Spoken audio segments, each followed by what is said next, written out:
அனைவருக்கும் இனிய வணக்கம் நண்பர்களே.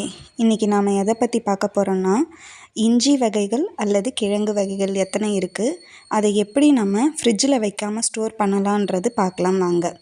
இங்கே இருக்கிறது 4 வகையான இஞ்சி வகைகள் இருக்குது. பெருசாக இருக்கிறது மாகாளி கிழங்குன்னு சொல்லுவாங்க, இல்லை மாகாளி இஞ்சின்னு கூட சொல்லுவாங்க. அதனால தான் நான் எடுத்த உடனேயே இஞ்சி இல்லைன்னா கிழங்கு அப்படின்னு சொல்லியிருந்தேன். மற்ற 3ம் பார்த்திங்கன்னா, ஒன்று பசுமஞ்சள், இன்னொன்று நார்மல் இஞ்சி, 3வதாக இருக்கிறது மாங்காய் இஞ்சி. அதாவது மாங்காய் இஞ்சின்றது மாங்காய் சுவை தரக்கூடியது. நான் என்னுடைய பதிவுகளில் அதிகமாக உபயோகிக்கிறது இந்த மாங்காய் இஞ்சி தான். நார்மல் இஞ்சி பிரியாணிக்கு, இந்த மாதிரி தக்காளி சாதம் இதுக்கெல்லாம் நார்மல் இஞ்சி உபயோகிப்பேன். உப்புமா, அதுக்கப்புறம் பொங்கல், இந்த மாதிரி வெரைட்டிஸ் செய்யும்போது துவையல் செய்யும்போது இந்த மாங்காய் இஞ்சி தான் அதிகமாக உபயோகப்படுத்துவேன். இப்போ நம்ம இதை என்னெல்லாம் பண்ணலாம், இதை எப்படி ஸ்டோர் பண்ணலான்றது பார்க்கலாம் வாங்க.